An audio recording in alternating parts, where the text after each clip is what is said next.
To தங்கம்ஸ் mathematics.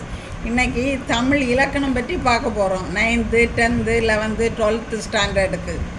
அப்போ உம்மை தொகைன்னா என்னது? இலக்கண குறிப்பு. உம்மை தொகை. உம்மை தொகைன்னா இரவு பகல். எடுத்துக்காட்டு இரவு பகல். அப்போ அதில் எப்படி வரும்? இரவும் பகலும்னு வரும். அதை மறைஞ்சு வந்ததுனால அது உம்மை தொகை. எடுத்துக்காட்டு எண் எழுத்து. எண்ணும் எழுத்தும்னு தான் சொல்லுவோம். அது எண் எழுத்துன்னு வந்தால் உம்மை தொகை. மறைஞ்சு வந்தால் தொக்கி வருவது தொகை. தொக்கினா மறைந்துன்னு பொருள். அப்போ பொன் பொருள். வானம் பூமி. தந்தை தாய். பொன் பொருள் எப்படி வரும்? பொன்னும் பொருளும். வானம் பூமி. வானமும் பூமியும்.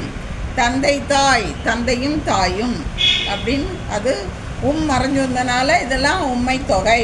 அடுத்தது எண்ணும்மை. எண்ணும்மைனா இரவும் பகலும்னு வெளிப்படையாக வந்தால் இது எண்ணும்மை. இரவும் பகலும். அடுத்தது பண்பும் பயனும். அந்த பண்பும் வெளிப்படையாக வந்திருக்கு, பயனும். அதனால் இது எண்ணும்மை. அடுத்தது பண்பு தொகை. பண்பு தொகைன்னா என்னது? பிரித்தால் மை விகுதி வந்தால் அது பண்பு தொகை. செங்கரம். செம்மை ப்ளஸ் கரம். நெடுமரம். நெடுமை ப்ளஸ் மரம். கருங்குவளை. கருமை ப்ளஸ் குவளை. இதெல்லாம் பண்பு தொகை. அடுத்தது வினை தொகை. வினை 3 காலங்களிலும் தொக்கி வருவது வினை தொகை. சுடுமணல். எப்படி 3 காலங்களிலும் ஒரு சுட்ட மணல், சுடுகிற இப்போது சுடுகிற மணல், இனி சுடும் மணல். அப்படி வினை 3 காலங்களிலும் தொக்கி வந்தால் வினை தொகை. அதே போல் உறுதுயர்.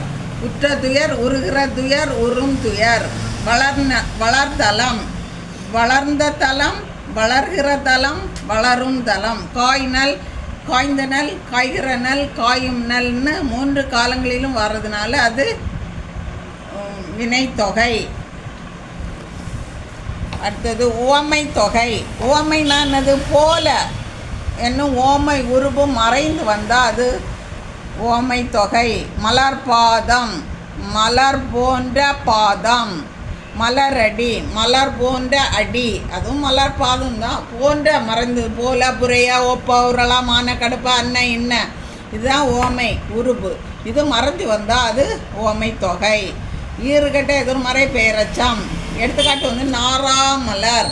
அது எப்படி வரும்? நாராத மலர்னு தான் வரும். அது ஈட்டெழுத்து கெட்டு போச்சு. அப்போ நாரா மலர் எதிர்மறை பொருளாக வருது. அதனால் அது ஈறுகட்ட எதிர்மறை பெயரச்சம். இன்னொன்று முயலா நோன்றாள். முயலாத கெட்டு போச்சு. ஈறுகட்ட எதிர்மறை பெயரச்சம். அறியா சுற்றம். அறியாத சுற்றம்னு வரும். ஈட்டெழுத்து கெட்டு போச்சு. அதனால் அது எதிர்மறை பொருளாக வர்றதுனால ஈறுகட்ட எதிர்மறை பெயரச்சம். அடுத்தது வினையால் அணையும் பெயர். ஒரு பெயரோடு வினை அணைந்தால் வினையால் அணையும் பெயர். வந்தனர். நின்றனர். ஏந்தினர். இதெல்லாம் என்னது? வருவது வினை.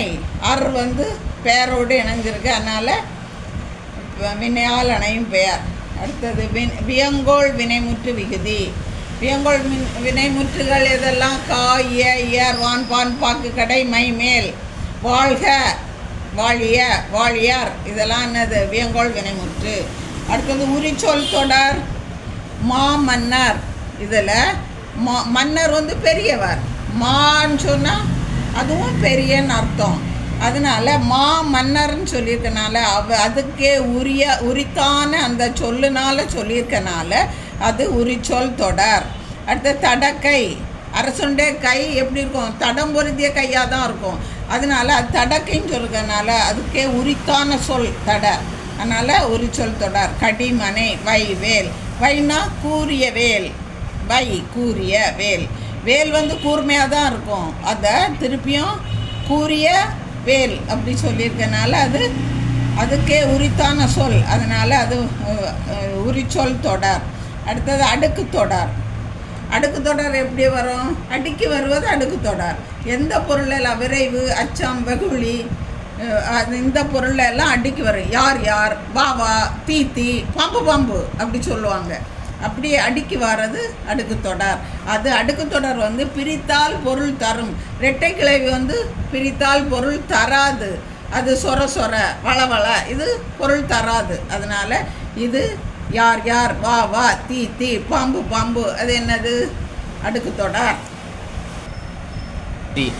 இன்னிசை அளபடை. ஊ அப்படின்னா ஊ நீட்டி வந்தால் இன்னிசை அளபடை, ஈ நீட்டி வந்தால் சொல்லிசை அளபடை. இது தவிர வேறு ஏதாவது நீட்டி வந்தால் இசை நிறை அளபடை. இப்போ இன்னிசை அளபடையை பார்ப்போம். உண்பதும் ஊ நீட்டி வந்திருக்கு. ஊ நீட்டி வந்தால் இன்னிசை அளபடை. அடுத்தது சொல்லிசை அளபடைக்கு ஈ நீட்டி வந்தால் சொல்லிசை அளபடை. கிளிய நட்பின், ஈ நீட்டி வந்தால் அது சொல்லிசை அளபடை. அது இசை நிறை அளபடை. அது ஊவும் ஈய நீட்டி வராமல் வேறு எழுத்துக்கள் நீட்டி வந்தால் ஆ நீட்டி வந்திருக்கு, அது நீட்டி வந்தால் இசை நிறை அளபடை. அடுத்தது ஒரு பொருள் பன்மொழி. உயர்ந்தோங்கும் ஒரே பொருளை தரக்கூடிய ரெண்டு மொழி வந்திருக்கு. உயர்ந்தோங்கும் அப்படி, அது நான் உயர்ந்து ஓங்கும்னாலும் உயர்ந்துன்னு தான் அர்த்தம். அதனால் இது ஒரே பொருளை தரக்கூடிய ரெண்டு மொழி. அதனால் அது ஒரு பொருள் பன்மொழி. அவ்வளோதான். Thank you very much.